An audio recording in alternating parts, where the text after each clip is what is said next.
আরে এই বর্ষার দিনে দেখো বেগুন ভায়া সবাই আমাকে কিনে নিয়ে যায় বাড়িতে মুড়ি দিয়ে জমিয়ে খাবে বলে। হ্যাঁ, কিন্তু দেখো তাদেরই বাড়িতে যখন অনুষ্ঠান হয়, বিয়ে বলো, মুখে ভাত বলো, জন্মদিন বলো, কিন্তু সেখানে আমার কোনো স্বীকৃতি নেই। হ্যাঁ, আমি মানছি অন্যান্য রান্নার সাথে আমি থাকি, কিন্তু আমার কোনো স্বীকৃতি নেই। মানে বুঝলাম না তো, একটু বুঝিয়ে বলো দেখি ভাইয়া। এই যেমন ধরো তুমি বেগুন, তোমাকে স্টার্টারে রাখলে বা তোমাকে মেইন কোর্সে যখন রাখে, তখন তোমাকে কামড় দিয়ে লোকে বলে বাহ, গোটাওয়ালা বেগুন ভাজাটা বেশ ভালো, খেতে ভালো লাগে। আবার বেগুনি হিসাবে খেলে বলে ডালের সাথে বেগুনিটা যা হয়েছে না। ঠিক সেরকম স্বীকৃতি চাই আমি। আমাকে তো কেউ স্বীকৃতিই দেয় না, বিয়ে বাড়িতে বলো, অনুষ্ঠান বাড়িতে বলো, কোনোখানে নেই স্বীকৃতি আমার। কেন পিয়াজ ভাই, তুমি তো সবেতেই থাকো। এই বিয়ে বাড়ির অনুষ্ঠানে তুমি মাছের ঝোল, মাংসের ঝোল সবেতেই থাকো। তোমাকে ছাড়া কি হবে? তোমাকে ছাড়া তো হবেই না। বিভিন্ন চাইনিজ আইটেমে থাকো। ওটাই তো আমার দুঃখ, এই যে আমি থাকি, আমার কোনো স্বীকৃতি নেই, বুঝলে না? যেমন ধরো মাংসের ঝোল সবাই খেয়ে বলে মাংসটা দারুণ হয়েছে, মাছের ঝোল খেয়ে সবাই বলে মাছের ঝোলটা দারুণ হয়েছে, মাছগুলো ভালো। আমার স্বীকৃতি কোথায় বলো? এই যে আমি মিলেমিশে একাকার হয়ে ঝোলটাকে ভালো করে তুলি, আমার আলাদা স্বীকৃতি আছে কি? তুমিই বলো। হ্যাঁ, এটা তো ভেবে দেখিনি।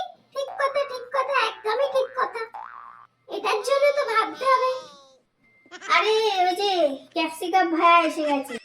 হ্যাঁ তোমাদের হ্যাঁ পেঁয়াজ ভাইয়া, আমি তোমাদের কথোপকথন দূর থেকে শুনছিলাম, শুনে এলাম। তোমার মতো আমার মনেও দুঃখ, আমারও স্বীকৃতি নেই, জানো তো? এই একই দুঃখ আমার মনেও আছে। কেন কেন তোমার স্বীকৃতি নেই কেন বলছো? দেখো, আমাকেও কিন্তু লোকে সন্ধ্যাবেলা কিনে নিয়ে যায় ক্যাপসিকামের চপ বলে, খুব মজা করে খায়।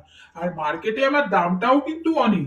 কিন্তু দেখো, অনুষ্ঠান বাড়িতে এই যে চাইনিজ আইটেম গুলো হয়, চিলি চিকেন, তার মধ্যে আমি থাকি, কিন্তু আমার কোনো স্বীকৃতি নেই। খেয়ে লোকে বলে চিলি চিকেনটা দারুণ হয়েছে।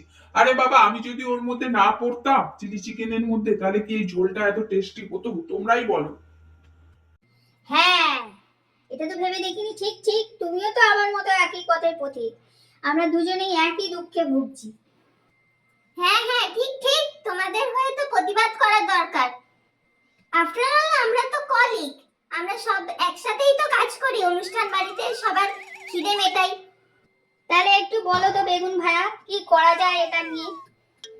চলো চলো, আমরা সবাই সময় নষ্ট না করে আমাদের বসের কাছে যাই। এইটা নিয়ে বসের কাছে যেতে হবে, কি বলে বস দেখি। সব কথা আমি দূর থেকে শুনেছি, সত্যিই কিন্তু এটা কিন্তু একটা ভাববার বিষয়। আর আমাকে যখন তোমরা বস বলে ডাকো, এটা তো আমার বিচার করতেই হবে, তাই না? ভাবছি এটা নিয়ে কোর্টে কেস করব।